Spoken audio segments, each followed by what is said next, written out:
J'ai mon invité, Jean Stone, que j'avais reçu déjà, vous savez, pour cet extraordinaire livre sur Jésus, Dieu, la science, l'épreuve, Avec Olivier Bonassi. avec Olivier Bonassi. Eh bien, et Jean Stone m'a fait l'amitié de vouloir revenir dans mon émission pour parler d'un très beau livre, avec une enquête qui lui est vraiment propre, avec une méthode qui lui est propre, et on a semé, n'est-ce pas, des petits cailloux pour vous mener petit à petit sur le bon chemin et surtout vous donner la réponse aux énigmes, puisque Jean Stone, qui est prospectiviste, historien des sciences, organisateur de colloques, aime lier la science et Dieu, la science et la philosophie et la théologie.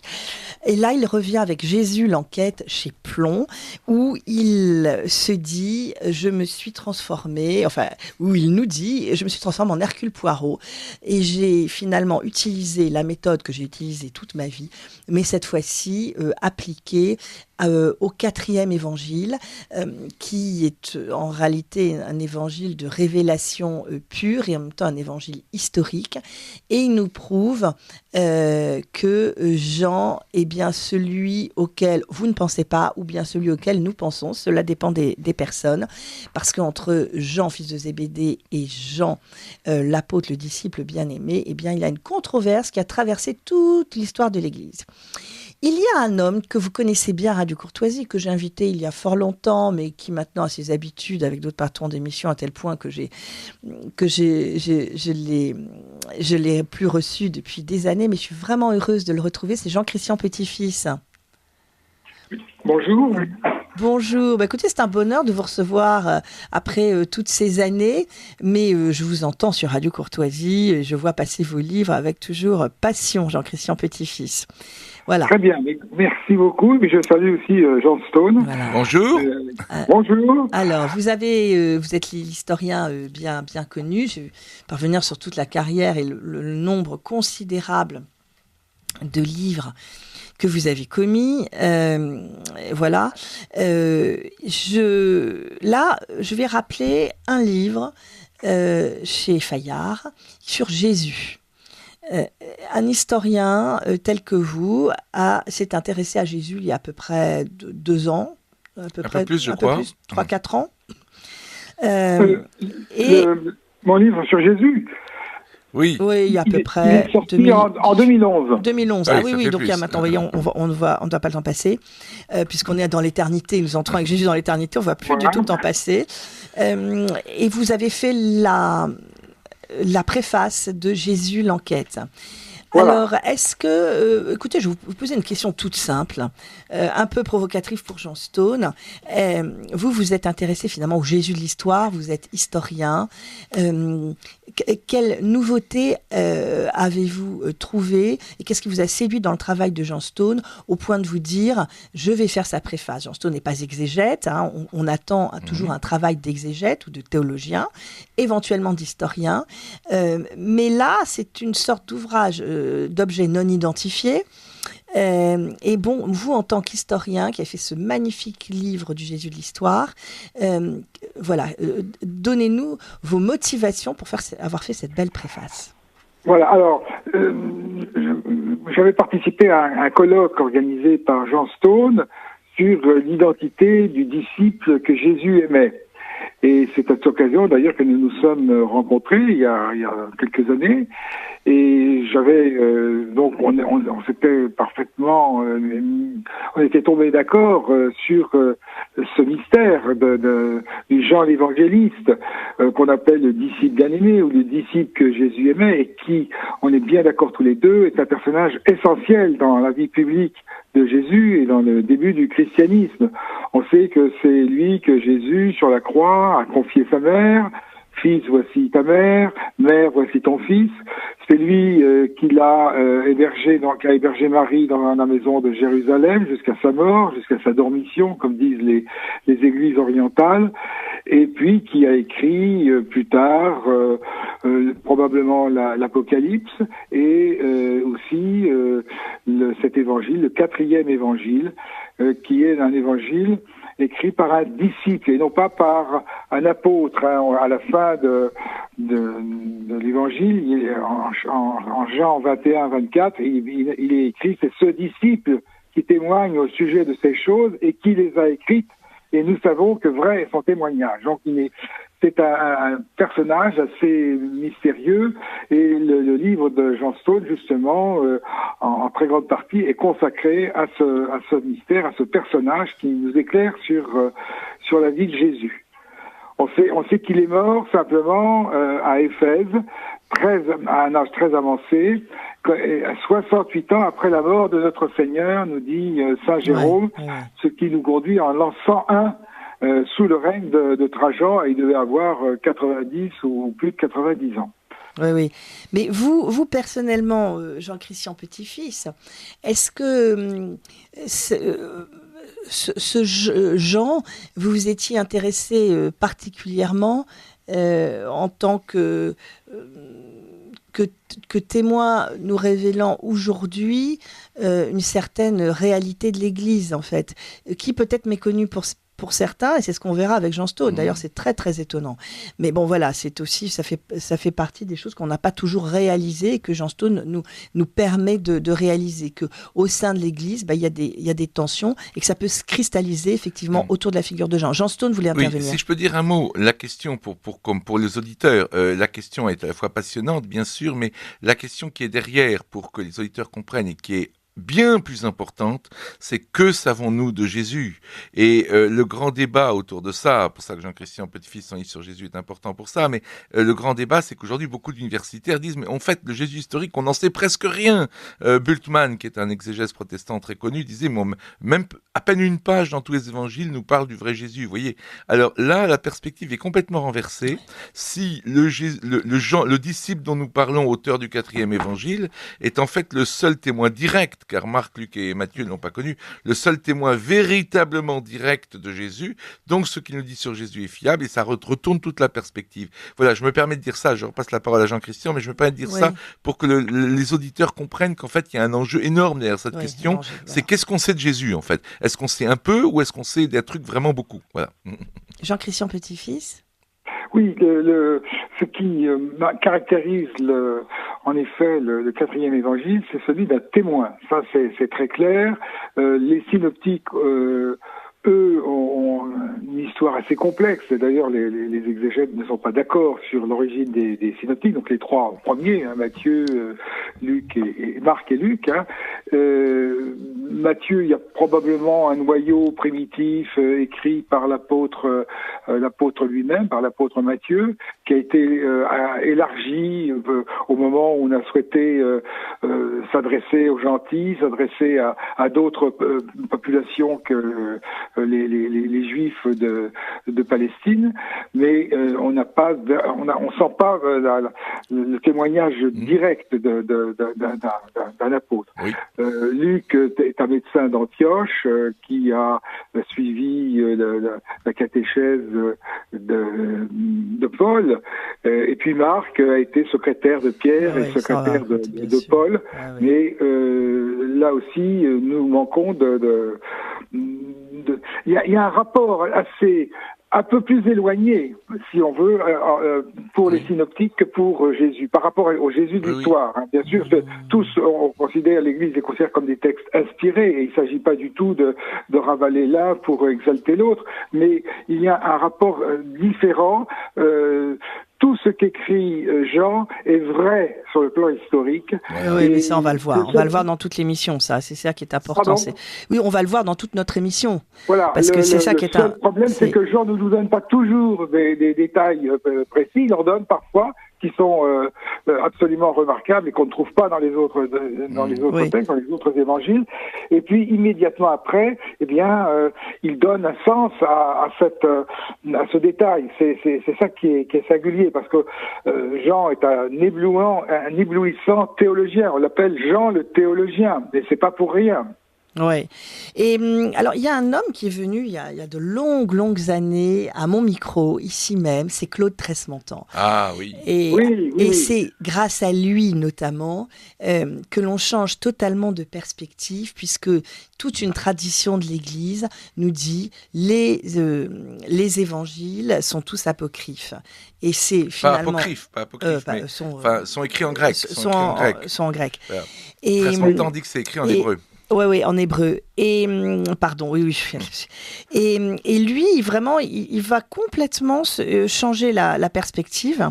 Et ça, c'est quand même. Je le cite d'ailleurs. On lui doit quand même beaucoup. Et vous le citez tous les deux. Oui. Bien sûr. On avait fait des émissions vraiment d'exégèse pure ici. Aussi, le père Carmignac, qui était un très grand savant, un très grand spécialiste de l'hébreu. Il y a eu des controverses à ce moment-là. Est-ce que les évangiles ont été écrits en hébreu ou en araméen, avec notamment le père Grelot, il y a eu des polémiques très sévères entre Grelot, Tresmontant, Carmignac. Mais bon, tout ce qu'on peut dire, c'est qu'il y a un substrat hébraïque, sémitique, très fort, très puissant derrière le grec. C'est un grec difficile et on sent des esprits sémites qui ont écrit ces textes. Donc, puis qu'il y avait de l'araméen, surtout. Évidemment, pour l'enracinement du judaïsme, enfin dans le judaïsme, dans la pensée judaïque. Et puis qu'ils sont antérieurs à ce qu'on pensait aussi. Alors, les évangiles sont antérieurs à ce qu'on pensait. Pour moi, c'est très clair. Les 4 évangiles, y compris Jean, sauf le dernier chapitre de Jean, sont antérieurs à l'année 70, date de la destruction de Jérusalem. Il y a une dame, je parlais mardi dernier à un dîner avec le pasteur Louis Pernaud, qui est un pasteur protestant important du Temple de l'Étoile à Paris, et il m'a dit qu'il avait été l'élève de Tresmontant, il avait suivi ses cours, il a suivi les cours également de Jacqueline Genot-Bismuth, dont Jean-Pierre Petit-Fils connaît bien l'œuvre, et Jacqueline Genot-Bismuth lui avait dit que l'évangile de Jean a été écrit très tôt par quelqu'un qui vivait à Jérusalem, c'était une évidence d'après elle, et elle était juive et pas du tout pas du tout chrétienne, donc elle disait c'est un problème vous en faites ce que vous voulez vous les chrétiens, mais moi je peux vous dire que ça a été écrit vraiment très peu de temps après le départ de Jésus à Jérusalem. Voilà. Donc par des témoins, quoi. Oui, par un témoin. En tout cas, par un témoin, c'est ça. On n'a pas la date exacte. Mais ce qui est sûr, c'est que les 4 évangiles sont antérieurs au moment de la dispersion des apôtres dans les années 60. Et ça, c'est Irénée qui le dit. Enfin, il y a d'autres textes de pères de l'Église qui nous le disent. Et l'idée selon laquelle les évangiles auraient été écrits très tardivement, le premier étant Marc, moi me paraît très très contestable. Mais c'est ce qu'on enseigne encore un peu partout dans. Moi, je dis dans mon livre que l'une des raisons principales pour lesquelles on dit que l'évangile de Jean est si éloigné du Jésus historique, c'est que les propos qu'il tient sur Jésus sont scandaleux pour, je dirais, l'exégèse moderne et surtout pour des matérialistes. Et que donc, c'est pour ça, c'est un a priori qui fait qu'il est forcément après les autres et qu'il est plus éloigné, puisque Jésus dit des choses comme, justement, il existe avant la création du monde. C'est comme si je vous dis que j'existe avant le Big Bang, vous allez me regarder bizarrement, que Jésus dit « Je suis la voie, la vérité, la vie, nul ne va au ciel que par moi », il dit qu'il est le maître de la vie, il dit tout ça, donc c'est pas possible, ça peut pas être vrai, ça c'est un a priori de l'exégèse moderne, c'est pour ça qu'on déclasse cet évangile, voyez-vous, alors qu'en fait, Jean-Christian Petit-Fils et moi, nous pensons, sans vouloir dévaloriser les autres, comme il l'a très bien dit, que c'est le meilleur, le plus fiable, parce que même Matthieu, par exemple, Matthieu parle de Matthieu comme une troisième personne, tout à fait, en fait, Jean-Christian, vous savez mieux que moi, mais Papias, qui est pour moi l'homme le plus intéressant de cette histoire. Ça, c'est un peu dans la deuxième partie de l'émission. Alors là, je fais un saut. Là. Alors disons qu'il y a un témoin qui dit, on y reviendra à ce Papias, qui dit que Matthieu n'a écrit en fait qu'un brouillon qui était essentiellement des propos de Jésus.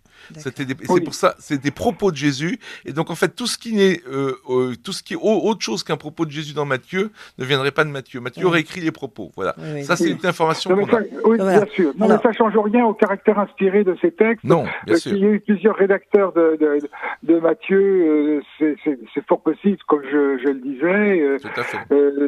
Et puis tous les évangiles, il faut bien le préciser, annoncent la mort et la résurrection de Jésus, annoncent le salut par Jésus. Il ne s'agit s'agit pas, encore une fois, de dévaloriser les uns et les autres, mais les uns par rapport aux autres. Bon, Simplement, Jean, le théologien, nous introduit dans une spiritualité tout à fait singulière et montre la véritable dimension du Christ. Oui, parce qu'il est vraiment, très important, il est vraiment théologien, et puis il a une dimension mystique, genre vraiment voilà, importante. Mais surtout, pardon, mais en fait, ce qui est important aussi, c'est de se dire que ce quatrième évangile, il est écrit par Jean, témoin direct qui vit avec Jésus, mais que les 4 évangiles se recoupent complètement et s'éclairent les uns et les autres. Bien Donc sûr, on voit qu'ils sont tous les 4 inspirés et que la source est la même. Ils sont complémentaires, mais ils se recoupent.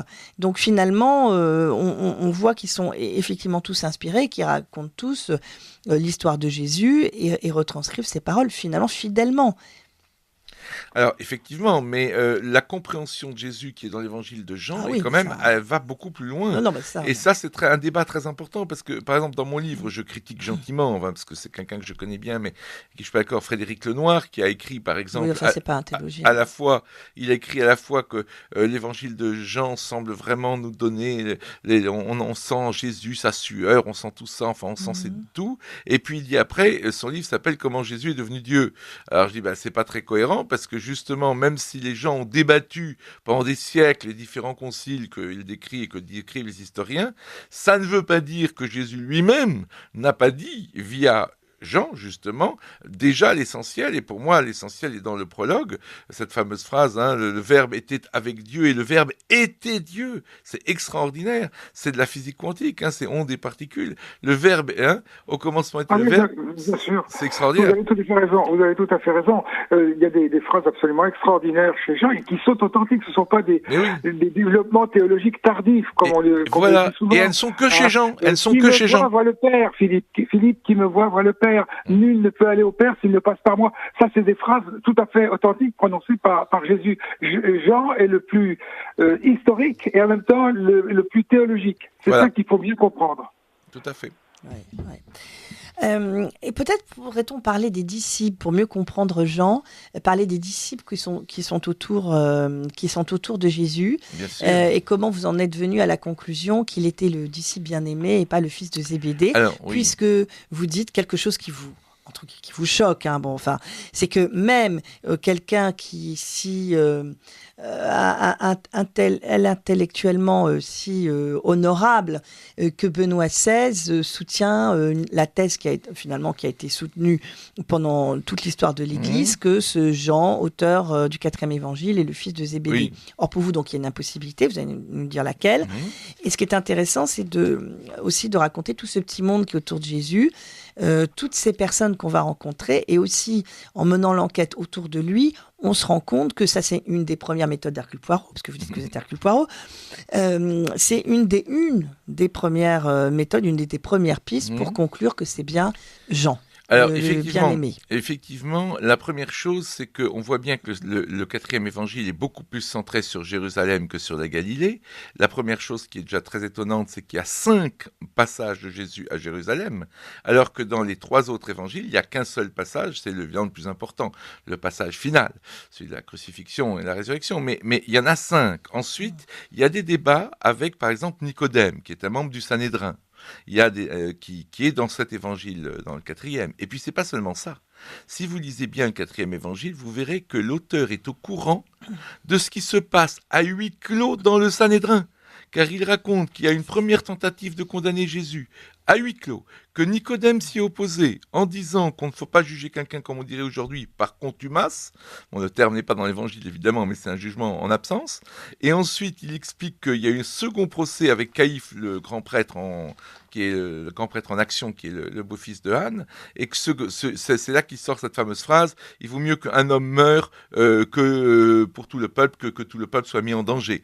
Donc, il sait ce qui se passe dans le Sanhédrin, qui se réunit à huis clos. Comment vous voulez qu'un pêcheur de Galilée soit au courant de ça? Même si après, Jean, fils de Zébédée, est devenu quelqu'un de très important, etc. Mais là, on est avant. Dans les évangiles, pour les auditeurs, c'est que, on voit que celui des évangiles, le Jean, fils de Zébédée, c'est un simple pêcheur. Alors, c'est pas seulement ça. C'est-à-dire que d'abord, il y a aussi en Jean 18 un truc très important, c'est que quand Jésus est arrêté, il dit que le disciple en question, qui ne se présente jamais, est connu du grand prêtre, et qu'il fait rentrer Pierre, c'est uniquement dans l'évangile de Jean bien sûr, dans la maison du grand prêtre, parce qu'il est connu du grand prêtre et qu'il a autorité sur la servante du grand prêtre pour laisser passer Pierre. C'est comme si moi je vous fais rentrer à Matignon. Ça veut dire que je suis forcément dans le gouvernement de Elisabeth Borne si je vous fais rentrer à Matignon. Vous voyez, moi si j'arrive à Matignon comme simple citoyen, on va pas me laisser rentrer.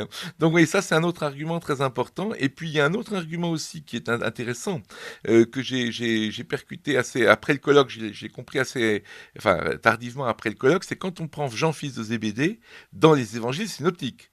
C'est le disciple peut-être le moins susceptible du vivant de Jésus. Je ne parle pas après, le Saint-Esprit arrive, mais du vivant de Jésus, d'être le disciple que Jésus aimait pour 3 raisons.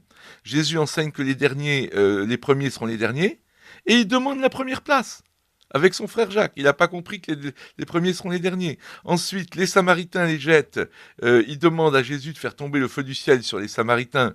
Il n'a pas compris l'enseignement de Jésus. Pardonnez à vos ennemis, tendez la joue gauche. Lui, il veut tendre la foudre. Donc déjà, deuxième problème. Et troisième problème aussi, quand il y a avec Jacques, quand ils disent il y a quelqu'un qui guérit en ton nom, mais comme il n'est pas avec nous, on l'a empêché de faire.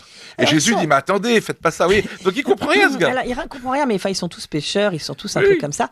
Et ils ont tous des sacrés caractères, c'est des sacrés gaillards, un peu bagarreurs, on le sent, qui bouillonnent. Mais Paul est comme ça. Bien sûr.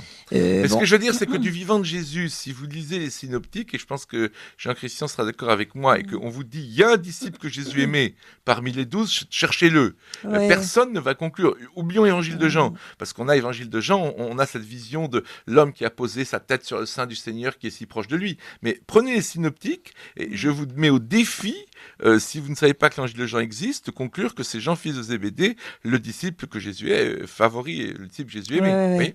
Oui. Jean-Christian, vous êtes d'accord? Oui, tout à fait. En fait, il y a eu 2 Jean.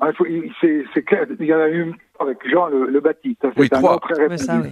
Mais vous citiez tout à l'heure, cher John Stone, Papias qui est évêque de Hiérapolis en Phrygie au début du IIe siècle. Et il parle, lui, de 2 Jean. Voilà. L'un des 12 et qui est mort au moment où il écrit. Voilà. Et puis, le second, c'est le presbytre Jean, disciple du Seigneur. Voilà. Et on sait que Jean, on pense que Jean est mort en même temps que son frère Jacques au moment de la grande persécution d'Hérode Agrippa en l'an 43-44.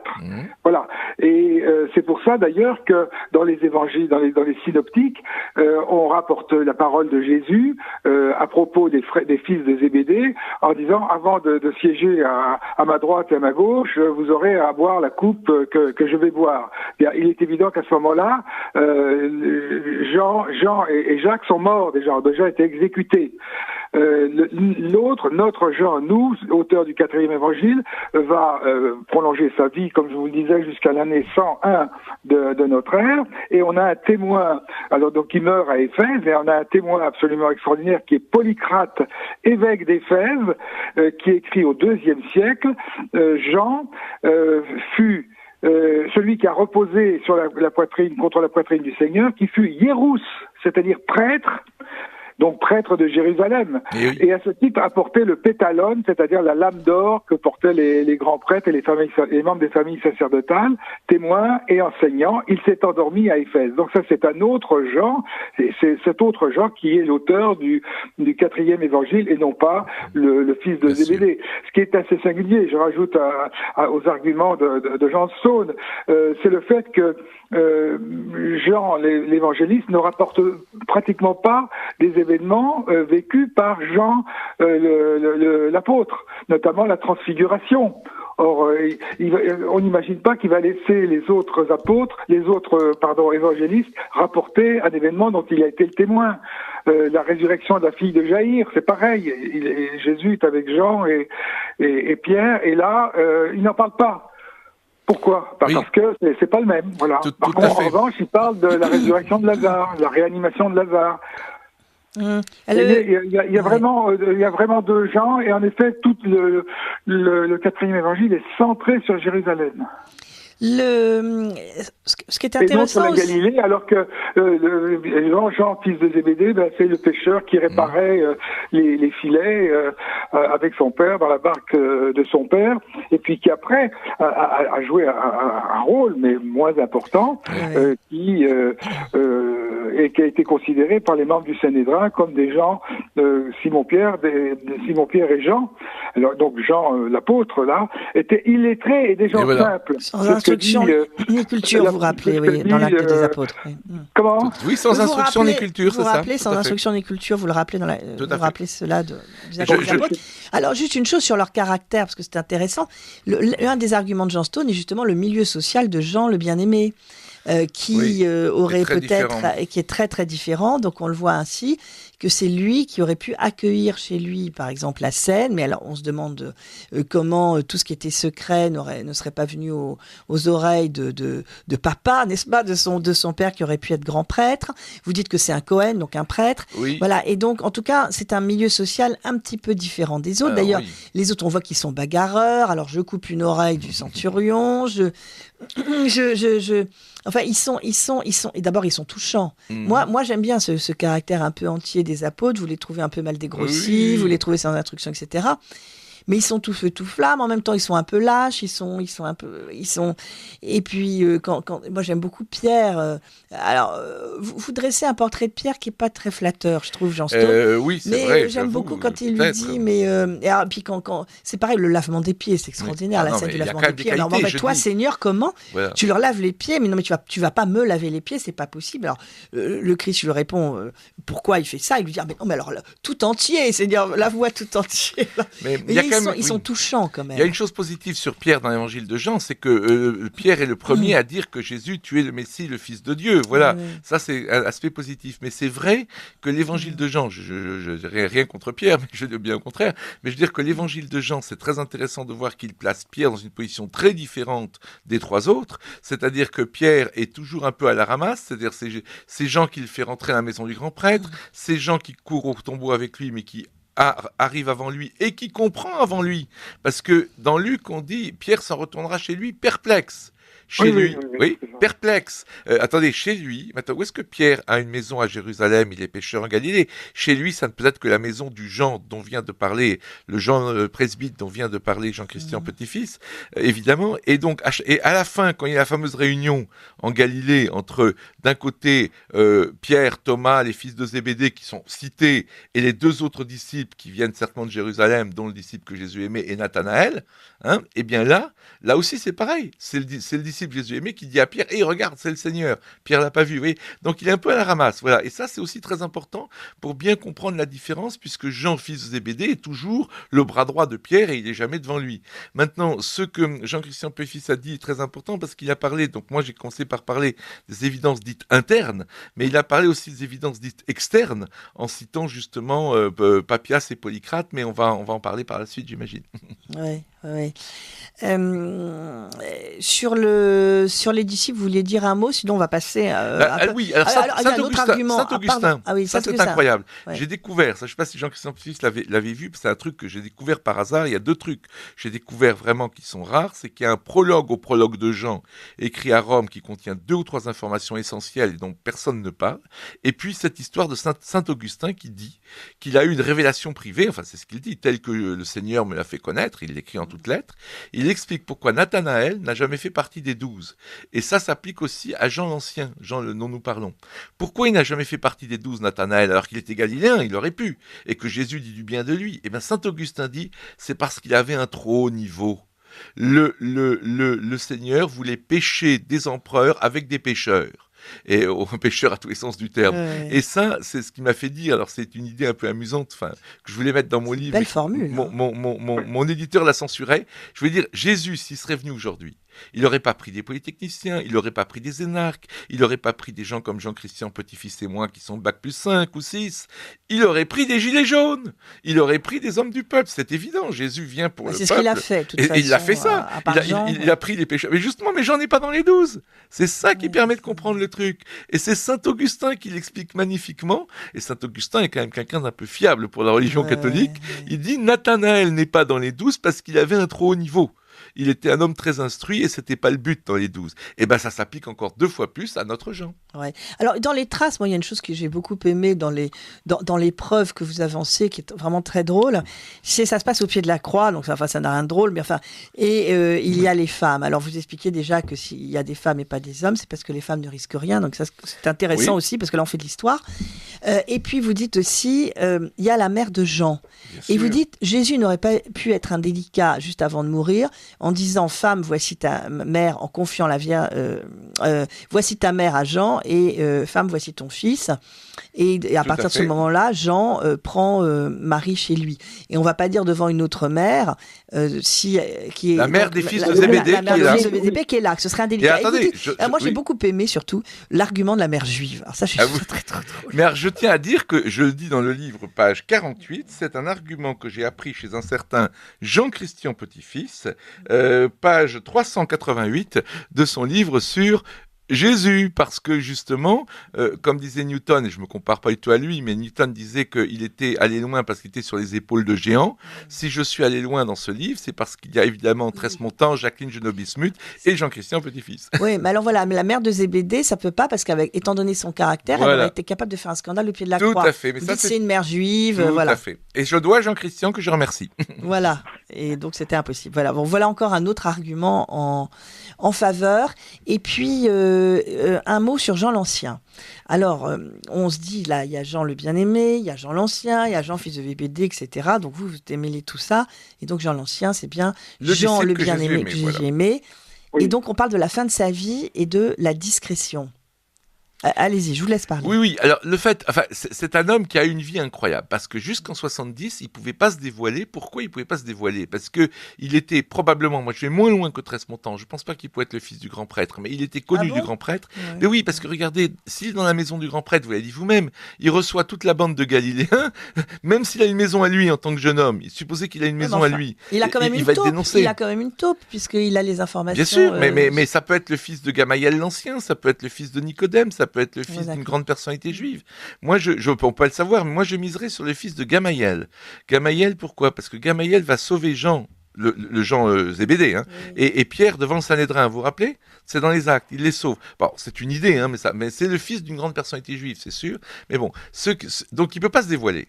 Et puis après, quand Jérusalem qu'il est là-bas, il est proche, peut-être pas le fils du grand prêtre, mais en tout cas, il est de la famille ou proche des gens qui ont tué Jésus. Donc, s'il dévoile son identité après, on va lui dire, mais attends, t'es un traître, toi, c'est pas possible, tu peux pas être un pilier de l'Église. Et si il dévoile son identité avant, pareil, vous voyez. Donc c'est extraordinaire, sa situation. C'est une situation, parce que c'est pour ça qu'il insiste, qu'il a écrit sur son évangile, le disciple que Jésus aimait, etc. Parce qu'il veut montrer qu'il était vraiment là, au premier plan. Mais il peut pas dire, parce qu'il est en fait, et c'est pour ça qu'il est très violent contre les Juifs, entre guillemets, c'est-à-dire dans sa bouche les Judéens, parce qu'il en est un lui-même. Et qu'évidemment, il est très furieux contre ses proches qui ont non seulement tué Jésus, mais aussi Jacques le Juste, vous voyez, voilà. Voilà. Et donc après, alors, sur la vie, sur sa vie, on l'appelle l'Ancien. Alors ça, c'est très important aussi, et ça, c'est quelque chose évidemment que l'on voit très très bien dans les épîtres de Jean, puisque Jean signe la deuxième et la troisième épître, moi l'Ancien.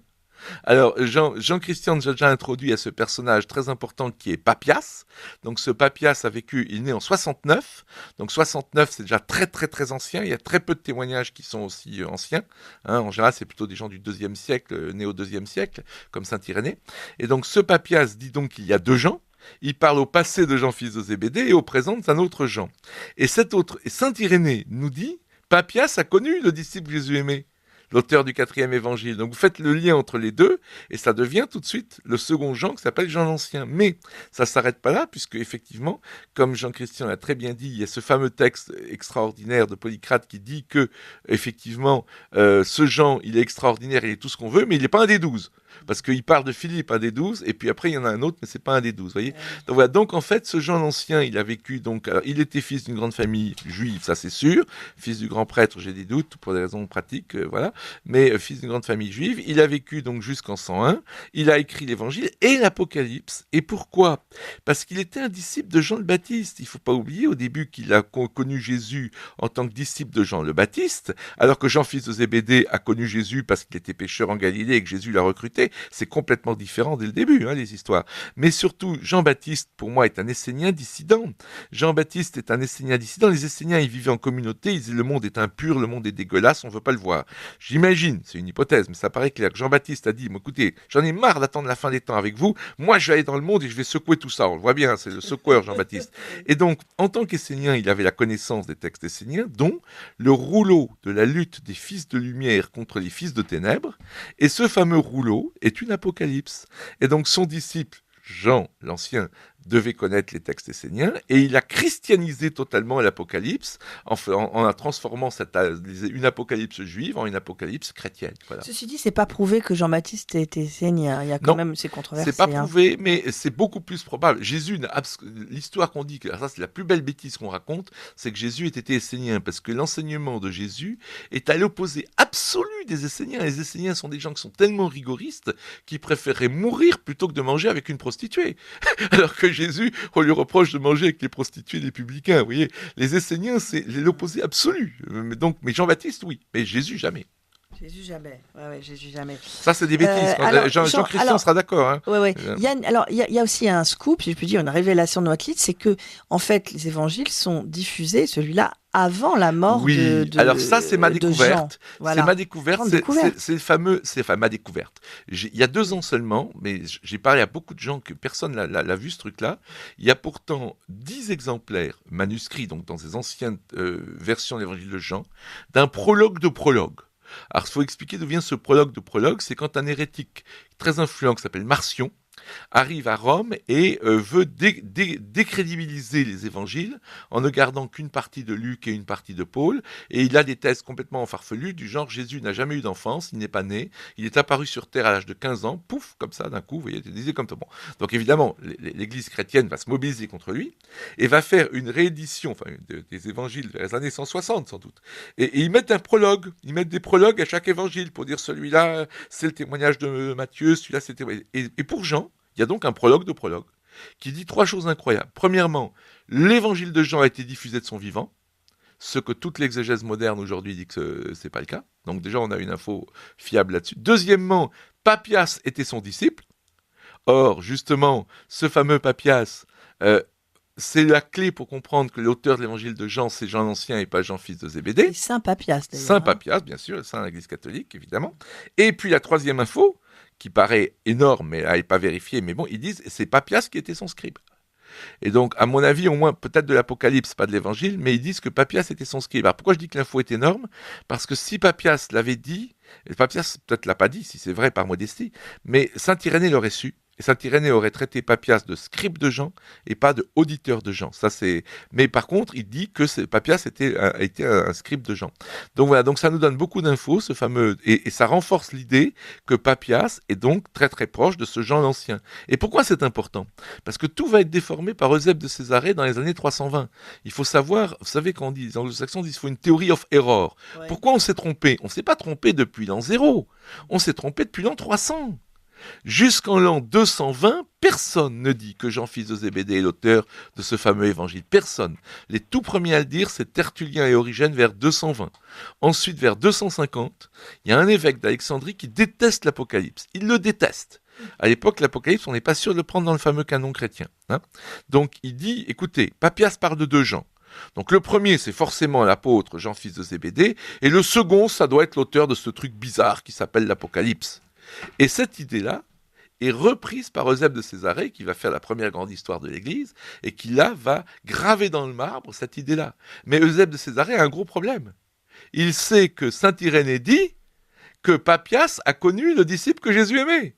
Et Papias dit qu'il a connu Jean l'Ancien, mais pas Jean fils de Zébédée. Et donc Eusèbe de Césarée va devoir, excusez-moi le terme, moi j'avais mis le mot magouille dans mon livre, mais c'est la deuxième chose avec le mot gilet jaune que l'éditeur m'a dit de retirer. J'avais dit j'ai mis les petits arrangements d'Eusèbe. En fait, Eusèbe va s'arranger avec la vérité pour faire disparaître cette information dans les années 300. Des petits arrangements, quand même votre éditeur est sévère. Hein. Petits arrangements. Il est sévère. Oui. C'est une magouille, quoi. C'est une fake news. Alors il faut parler aussi de la longévité de Jean. Hein, Oui. l'appelle l'ancien parce Il a va vécu mourir 90-91 ans. pour Absolument. l'époque, c'est quand même... C'est rare, mais c'est pour ça que les disciples ont mal compris cette phrase. On va revenir après, cette phrase très importante quand Jésus dit, Pierre demande, mais Jean, tout à la fin, en Jean 21, mais celui-là, Seigneur, que va-t-il devenir? Et Jésus lui fait cette fameuse réponse, si il devait demeurer jusqu'à ce que je vienne, que t'importe? Point d'interrogation, toi, suis-moi. Alors, certains disciples ont pris ça au sens littéral, parce que ce Jean vivait tellement longtemps qu'on s'est dit, il va vivre jusqu'à la fin des temps, jusqu'à ce que Jésus revienne. Et dans l'évangile lui-même, on dit, non, il faut surtout pas prendre cette expression au sens littéral. Et donc, ça, c'est ça ma théorie, alors plus audacieuse évidemment, mais c'est pas seulement moi, hein, c'est toute une tradition, qui dit qu'il y a donc cette dimension pratique, qui est l'église, la grande église, qui est devenue l'église catholique, même si elle est orthodoxe et les protestants, et puis qu'il y a cette tradition de Jean, ce corps mystique du Christ, en fait, cette communion des saints, et que Jésus dit clairement à Pierre, écoute, ça, c'est pas tes oignons, c'est le que t'importe, tu vois, c'est le que t'importe. Et donc, il dit, voilà, si je veux que ce que représente cet homme demeure jusqu'à la fin des temps, eh ben, c'est pas tes oignons, voilà. Et donc, moi, je suis parti à la recherche, assez audacieusement, dans ma deuxième partie de mon livre, je suis parti à la recherche de cette tradition, qui n'est absolument pas une tradition constituée. Alors, surtout, hein, il faut pas se tromper, c'est pas une secte, c'est pas un truc, non, c'est vraiment une espèce de communion des saints, c'est-à-dire c'est les gens qui ont le sens des réalités divines, c'est les gens qui perçoivent les réalités divines, voilà. C'est ça la deuxième partie de mon livre, et c'est aussi important pour mieux comprendre la situation des disciples de Jésus dont vous parliez. Ah bah, magnifique. Alors, Jean-Christian Petit-Fils est toujours là? Oui. Je sais que vous avez des obligations ensuite, alors vous nous quittez quand vous voulez, hein, même si c'est triste de vous quitter, mais en tout cas, sentez-vous très libre, hein, Jean-Christian Petit-Fils. En tout cas, merci pour votre participation, Jean-Christian, ça me fait très plaisir de vous parler. Merci beaucoup, merci pour votre invitation. Merci Jean-Christian Petit-Fils. Et à bientôt. Au revoir. Au revoir, merci. Alors, toujours sur Radio Courtoisie, nous parlons finalement de Saint Jean, hein, de Jean, même si le titre s'appelle Jésus l'enquête, mais on va parler de Jésus, justement. Oui. Vous avez convoqué aussi l'argument scientifique. J'aimerais qu'on en parle, et notamment la physique quantique. Oui. C'est quand même très original. Tout à fait. Et j'aimerais que l'on en parle. C'est-à-dire que les choses se corroborent dans votre enquête grâce à cette expertise que vous avez, hein, de philosophe aussi des sciences. Oui, tout à fait. C'est-à-dire qu'en fait, je prétends, c'est très audacieux, mais je l'ai dit récemment dans mon livre, aussi dans l'interview du Figaro Magazine, qu'on ne pouvait pas comprendre réellement le concept de Jésus tant qu'on n'avait pas la physique du XXe siècle. Pourquoi? Parce que Jésus dit deux choses dans le même évangile de Jean, je ne parle même pas des autres qui sont contradictoires. Qui m'a vu a vu le Père, moi et le Père nous sommes un. D'accord? Mais il dit, le Père est plus grand que moi. Dans le même évangile, donc on ne peut pas dire que c'est une contradiction entre évangiles. Eh bien, il y a un concept qui a valu un prix Nobel de physique à un Hongrois du nom de Denis Gabor, qui s'appelle l'hologramme. Une plaque de photo holographique, vous savez que les plaques en verre, comme les anciens appareils photo, vous prenez une plaque de photo en éclairant un objet par un laser. Ça grave des traits sur une plaque de photo en verre. Vous la plongez dans le laser et vous retrouvez l'image globale de l'objet qui a été pris en photo. Mais si vous cassez la plaque en deux, vous aurez, en la remettant dans un laser, hein, vous aurez 2 fois l'image globale.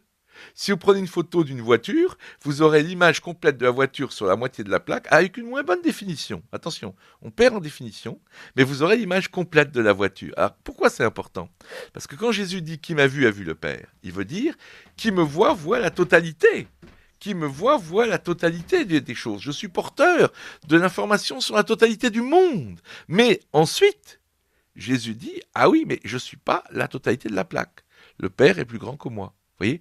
Donc ça, ce premier concept, l'hologramme, c'est le père François Brune, pour information, qui est un prêtre catholique assez connu pour ses travaux sur l'après-vie. Le père François Brune qui m'a fait remarquer cela, je cite mes sources pour dire à ce que je dois aux autres. Et le deuxième prêtre, c'est le père Thierry Magnin, qui est ancien recteur de l'Université catholique de Lyon et ancien secrétaire de la Conférence générale des évêques. Le père Thierry Magnin a fait sa thèse de théologie sur cette idée de la physique quantique et l'incarnation, et il dit, voilà, dans la physique quantique, on peut être 2 choses contradictoires en même temps, onde et particules, vous voyez? On est à la fois une onde et une particule, alors que dans notre monde, vous ne pouvez pas être un grain de sable et une vague.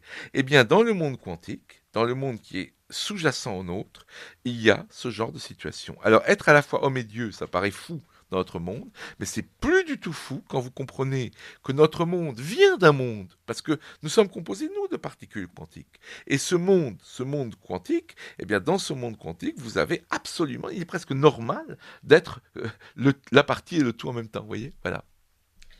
Aussi des choses beaucoup plus connues comme ça peut expliquer aussi l'ubiquité.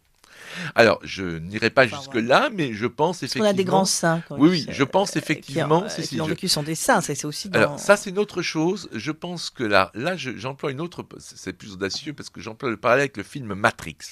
Dans Matrix, tout le monde n'a peut-être pas vu le film parmi nos auditeurs, dans Matrix, nous vivons une espèce de gigantesque simulation, mais qui n'est pas faite par Dieu, mais par un Dieu mauvais, qui est en fait une intelligence artificielle. Nous vivons dans une simulation, et il y a un élu qui n'est pas sans lien avec Jésus, qu'on appelle l'élu, le Néo, The One, l'élu. Et cet élu, qu'est-ce qu'il va faire? Il va contrôler le code de la matrice. C'est-à-dire que finalement, il va faire ce qu'il veut dans la matrice. Et moi, je pense que Jésus, c'est pour ça que l'évangile de Jean est si important. Il dit tout a été fait par lui, et rien de ce qui a été fait n'a été fait sans lui. Jésus, pour les jeunes qui connaissent le film, c'est le gars qui a le code de la matrice. Vous voyez? Il dit, toi, t'es mort, bon, ok, maintenant t'es vivant. Toi, t'es aveugle, ok, tu vois. Toi, t'es paralysé, maintenant tu marches. Et puis, évidemment, quand il a le code de la matrice, il peut se dupliquer, il peut marcher sur l'eau, il peut, vous voyez, voilà. Donc ça, et ce que dit Jésus, et ça je le dis dans mon livre, donc à la fin, au chapitre 15, ce qui est extraordinaire, c'est que Jésus dit, mais ce que je fais moi, avoir le code de la matrice, manipuler ce monde comme je veux, vous pouvez le faire aussi, et vous pourrez en faire encore plus que moi. Ouais. Et là, je prends l'exemple du Padre Pio, je prends l'exemple à condition de le suivre et d'avoir la foi et évidemment, de le suivre, hein, parce que sinon ça vient d'en bas, voilà. et évidemment il faut avoir vraiment bah oui, Jésus dit ça c'est mauvais ça. Pour faire comme lui, il faut avoir vraiment la foi et il faut surtout ouvrir ce sens spirituel qui nous permet de communier, d'être un avec lui et à travers lui avec Dieu. Et pour cela, le Padre Pio, Sœur Marie-Yvonne Aimée de Malestroit, enfin je donne des exemples dans mon livre de gens qui au XXe siècle, de façon crédible, ont fait ce que Jésus a dit qu'il était possible, c'est-à-dire des miracles, des bilocations, comme vous disiez, etc. Et d'ailleurs, on sait que c'est tout à fait vrai, possible, et puis que c'est vrai, parce que de toute façon, il y a eu des témoins, mais c'est que même aujourd'hui, là, vous avez vu, là, dans les actualités de ces derniers jours, on a révélé que des chercheurs viennent de prouver l'existence de processus temporels voyageant dans les deux sens simultanément. Oui, la physique quantique elle-même, je vous le disais, c'est ça qui est très intéressant, c'est que la physique quantique permet effectivement des paradoxes temporels, et que ces paradoxes temporels, encore une fois, pour que le public comprenne bien, la métaphore que je voudrais utiliser pour ceux qui ne connaissent pas Matrix, c'est la caverne de Platon. Dans la caverne de Platon, nous sommes enfermés dans une caverne et nous ne voyons que des ombres projetées. Eh bien, Platon nous dit, et il a raison selon moi, nous sommes dans la même situation que les gens qui sont dans la caverne de Platon. Et pour faire simple, Jésus, c'est le seul tunnel pour sortir de la caverne de Platon. Ça, ouais, voilà pourquoi Jésus dit quoi. « Je suis la voie, la vérité et la vie ». Moi, je dis, je suis chrétien et catholique, mais je dis, ça veut surtout pas dire que tout le monde doit se convertir au christianisme demain. Quand Jésus dit « Je suis la voie, la vérité et la vie, nul ne va au ciel que par moi », il dit « Je suis la seule voie pour sortir de la caverne de Platon où vous êtes actuellement. » Voilà, oui, parce que vous êtes platonicien, c'est ce qui nous réunit aussi, aussi Tout Jean à fait. Stone, voilà, de faire partie de la même famille des platoniciens. Et vous convoquez aussi d'autres personnages. On peut terminer notre émission par cette partie-là. D'autres penseurs qui sont les frères, vous appelez aussi l'Église intérieure, oui, c'est ce et que vous convoquez dans les 2 derniers chapitres, avec des gens dont vous dites qu'ils sont, par exemple, sont très peu connus, personne très ne peu connaît, connus. ou presque. Bon, après, vous parlez dans la partie ésotérique aussi de gens qui me sont très chers, comme Origène, etc., oui. et que vous convoquez, et vous dites, ce qui permet de parler un peu de vous, c'est qu'il y en a que vous avez découvert grâce à votre père, parce que vous venez du monde orthodoxe, en réalité. Oui, j'étais baptisé par mon propre père qui était prêtre dans l'église russe hors frontières et je me suis converti au catholicisme à l'âge de 22 ans. Mais ce qui est important, c'est ce que je disais tout à l'heure quand Jean-Christian Petit était avec nous, je disais cette chose provocante, qu'il y a une tradition qui remonte à Jean. Jean, le disciple Jésus aimé, bien sûr, cette tradition qui doit exister jusqu'à la fin des temps, selon les propos même de Jésus. Et donc, dans cette tradition, j'ai essayé de comprendre qui en faisait partie. Alors, par exemple, les Béguines, c'est des femmes remarquables. Ah oui. Certaines sont saintes, certaines ont été brûlées par l'Église. Pourtant, elles ont dit la même chose. Mais bon, vous voyez, à l'époque, c'était chaud. Hein. Bon, c'est le cas de le dire. Vous pouviez être saint, vous pouviez être brûlé pour presque les mêmes propos. Mais bon, Maître Eckhart, certainement, en a fait partie. Le Padre Pio en a fait partie, évidemment. Pourquoi ? Parce que le Padre Pio, à la fois, était totalement fidèle à l'Église, et à la fois, tenez-vous bien, il s'affranchissait des règles de l'Église complètement dans certaines situations. Je donne les exemples dans mon livre. Par exemple, quand il donne la communion à un hindou qui n'est absolument pas baptisé chrétien, qui est même pas protestant ou orthodoxe. Ah oui, mais il dit il faut pas le faire. Non, mais lui moi le je fait. le fais, mais vous, Voilà. vous ne pouvez absolument pas le faire parce que lui, il lit à l'intérieur de la personne. C'est ça. Et ça, c'est incroyable parce qu'un prêtre catholique, par définition, le sacrement que donne un prêtre est le même que donne un autre prêtre. Et le Padre Pio il ose dire, moi quand je fais ça, c'est pas pareil parce qu'il y a quelque chose, j'allais dire, en plus ou d'autres, d'un autre niveau. Mais avec le nombre de miracles qu'il a fait, le Padre Pio, on peut comprendre, il voyait à l'intérieur des gens, il leur faisait même des révélations de choses qui étaient complètement secrètes. Cette idée donc qu'un mystique très peu connu qui a écrit en 1799 un petit livre qu'on peut trouver sur internet, s'appelle La nuée sur le sanctuaire, et le sous-titre c'est quelque chose dont la philosophie orgueilleuse de notre siècle ne se doute pas. Et ça commence par une critique extrêmement violente du matérialisme des Lumières. Et ce qu'il dit, il dit deux choses essentielles. Il dit voilà, c'est le logos spermatikos des pères de l'Église, il y a toujours eu des germes du verbe, il y a toujours eu des vérités dans toutes les traditions, Dieu n'a jamais laissé l'homme tout nu, hein. Et évidemment le Christ est la tête de tout ça, c'est le sommet, etc. Et il y a un sensorium spirituel, c'est comme si vous êtes aveugle et que soudain vous ouvrez les yeux.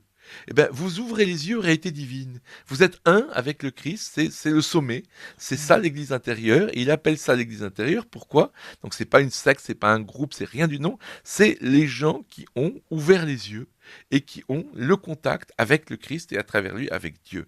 Et cette idée d'Église intérieure, surtout dans cette période difficile que nous vivons actuellement, il explique qu'elle est sans tâche, cette Église. Elle peut pas. Parce que vous pouvez pas faire semblant de voir si vous êtes aveugle. Vous êtes démasqué tout de suite. Essayez de faire semblant de voir si vous êtes un aveugle. Les gens qui ont la vision vont tout de suite comprendre que vous trichez. Vous êtes aveugle. Eh bien, il dit voilà, dans l'église intérieure, il n'y a pas de frime possible. Il n'y a pas en gros, pour faire simple, vous ne pouvez pas trouver un prêtre pédophile. Vous ne pouvez pas trouver quoi que ce soit de malhonnête parce que les gens qui arrivent à ce niveau-là, c'est instantané. Ils ne peuvent pas frauder. Voilà. Et donc, ça, c'est rassurant de savoir que ça existe. Et c'est surtout pas en concurrence, hein, parce que parfois les gens me comprennent mal, c'est pas en concurrence avec l'Église, non, c'est complémentaire, comme les deux pièces d'une face de monnaie. Il y a d'autres brebis qui ne sont pas de Montbercail. Alors c'est surtout l'idée qu'il y a beaucoup de demeures dans la maison de mon père, pour reprendre Saint Jean, et si ce n'est pas le cas, je vous l'aurais dit, ça se complète. Et surtout, moi, j'aime bien un homme, oui, il y a un texte que je révèle qui s'appelle 7 instructions aux frères de Saint Jean, découvert par un évêque, Monseigneur Charles-Henri Puech, évêque d'Albi, édité par un certain Frédéric Tristan qui était au petit séminaire, qui avait reçu ce texte de Charles-Henri Puech. Et c'est un évêque qui a dévoilé ce texte. On ne sait même pas le siècle de ce texte. On ne sait pas s'il est du 19e ou du 20e. Ce texte n'a été édité qu'à 500 exemplaires. Il n'a jamais été numérisé. Vous ne le trouverez pas sur Internet. Il s'appelle, j'en ai 2 copies par mon père, 7 instructions aux frères de Saint-Jean. Et il parle d'une assemblée intérieure. C'est la même idée. Et il dit, en fait, c'est comme une pièce de monnaie à 2 faces. Donc, il ne faut pas opposer l'église intérieure et l'église extérieure. Il faut juste dire, il y a une assemblée extérieure et une assemblée intérieure, comme il y a les 2 faces d'une pièce de monnaie, mais beaucoup ne connaissent que l'extérieur.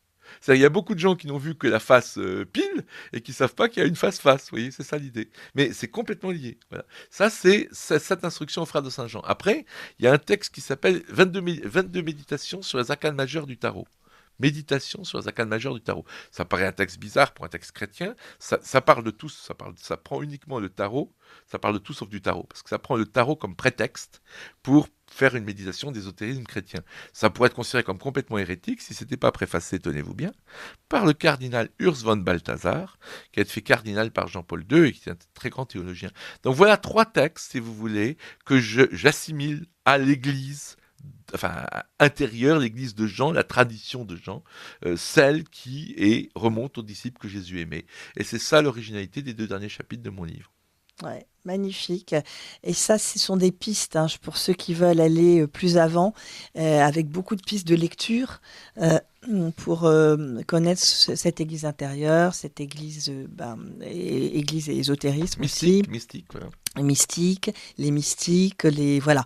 Il y a c'est un monde merveilleux. On n'a pas plus, on a. Oui, et je crois. Ça nourrit en même temps l'imaginaire, la spiritualité, l'intellect. Et c'est terrible à dire, mais en tant que catholique, je dirais que c'est le moment d'en parler. Parce que des fois, on me dit, mais Jean, là, tu dévoiles des trucs qui étaient connus de 500 ou 5000 personnes depuis des années et pas du grand public.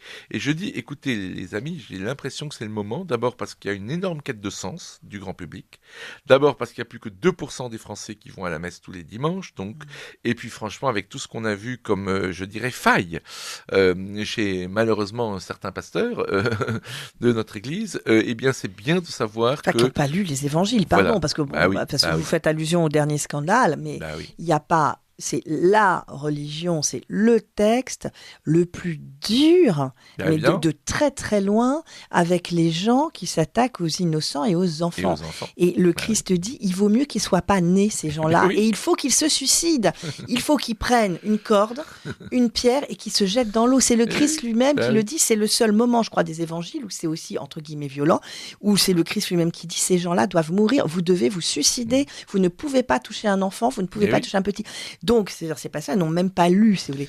Donc, si vous voulez, c'est là où il faut revenir sur le fait... Vous avez des arrivistes partout, des gens qui font de l'entrisme partout, des gens qui deviennent un peu malades, etc., qui n'arrivent pas. Mais en tout cas, c'est très clair, il faut se suicider. Et je dirais, moi, alors là, je prends l'entière responsabilité de mes propos. Je dis, même si on était un bon chrétien, on les aiderait à se suicider. Parce que je ne commenterai pas. Vous ne pouvez pas commenter, évidemment. Je ne voudrais pas commenter. Mais ce que je veux dire, c'est que de loin, c'est la seule religion où on vous dit, ça, il vaut mieux que tu ne sois pas né plutôt que tu touches à un seul de ces petits. Et c'est là où vous voyez que les religions, si vous voulez, les religions, moi je crois beaucoup à la notion de révélation, sont évidemment des choses d'origine divine, mais les religions extérieure. Et ça, Descartes-Hausen l'explique magnifiquement. Vous savez, pas seulement Descartes-Hausen, Basile de Césarée. On vous dit la religion chrétienne n'est pas un ésotérisme parce qu'elle est pour tout le monde. Pas du tout.